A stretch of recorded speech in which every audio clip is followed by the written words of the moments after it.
Баршаңызға сәлем достар. Бүгін біз 3 түрлі пицца әзірлейміз. Маргарита, пепперони және болоньезе. Бұл пиццалар пиццериядағы пиццадан да өте дәмді болып шығады. Міндетті түрде дайындап, үйдегі бала-шағаңызды қуантыңыздар.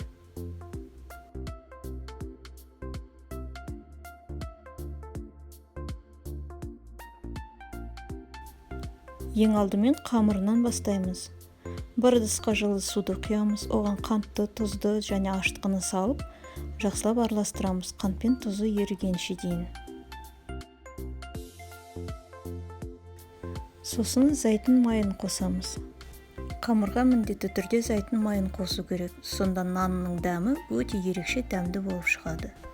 Ұнымызды қосып қамыр илейміз. Қамырымыз шамалы қаттылау болады. Бұл қамыр универсальный болып келеді. Кез келген пиццаға жүре береді. Бір көтерілгеннен кейін қамырымыз өте жұмсақ болады. Қамырымызды дастарханға түсіріп, шамамен 5 минуттай жақсылап иі қанғанша илеу керек.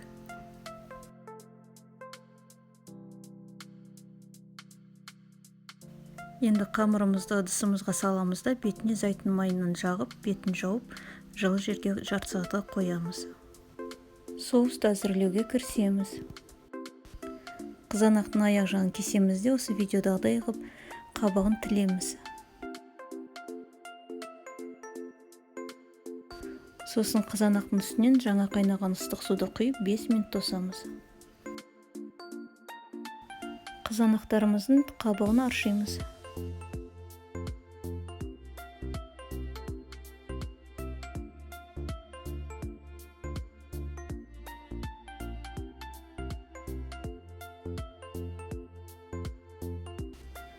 Қызанақтардың бәрін блендерден бір келкі масса болғанша өткіземіз.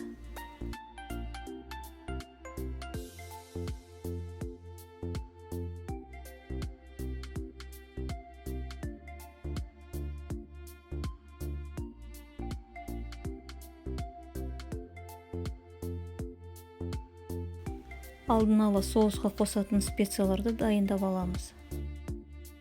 Енді ысып тұрған табамызға зәйтүн майын құямыз. Сосын табан астында отты орташа деңгейге дейін түсіріп, сарымсақты қуыра бастаймыз.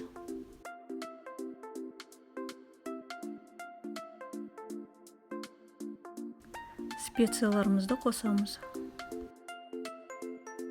Блендерден өткізілген қызанақты құямыз. Енді массамыз үнемі араластырып тұрып, қайнатамыз. Пиццаның соусына міндетті түрде орегано специясын қосу керек. Соустың ерекше дәмін осы орегано кіргізеді. Массамыз осылай қоюланады. Дайын болған массамызды басқа ыдысқа құйып суытамыз.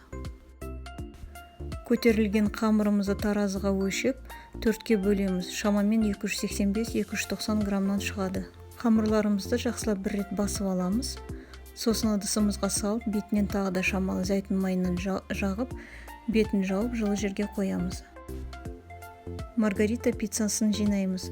Ол үшін пергамент қағазының үстіне бір көлшегі нанымызды диаметрі 30 см қып жұқалап жаямыз.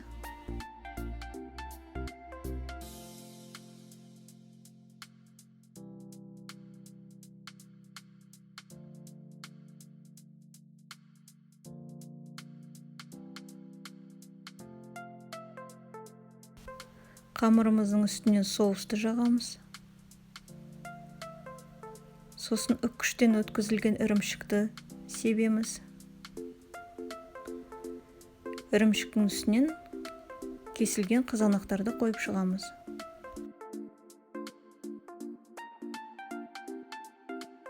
Пиццамызды духовкада 200 градуста 8 минут пісіреміз.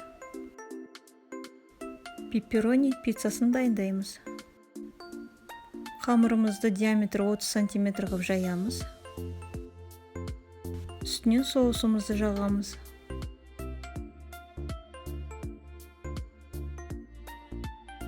Үстіне ірімшікті себеміз. Сосын кесілген шұжықтарымызды қойып шығамыз. Бұл пиццаны 200 градуста 8 минут пісіреміз. Болоньезе пиццасын әзірлейміз. Ысып тұрған табамызға май құямыз, оған туралған жуаны қуырып, үстінен 100 грамм тартылған етті қосамыз. Шамал қуырамыз, тұздаймыз, паприка қосамыз. Сосын соусымыздан 1-2 қасық қосып, 3 минуттай қуырамыз.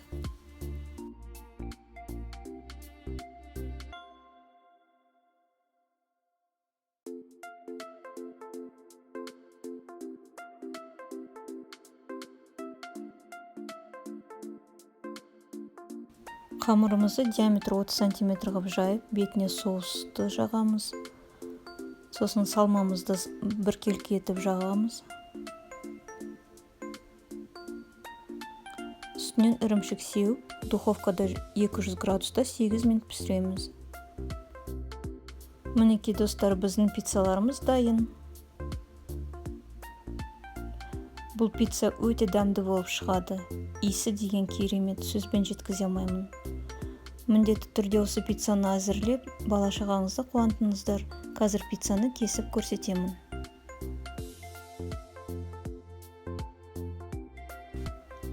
Уақыттарыңызды бөліп, видеоны соңына дейін қарағандарыңызға көп рахмет. Сіздермен бірге болған Эрика. Каналыма тіркелуді ұмытпаңыздар.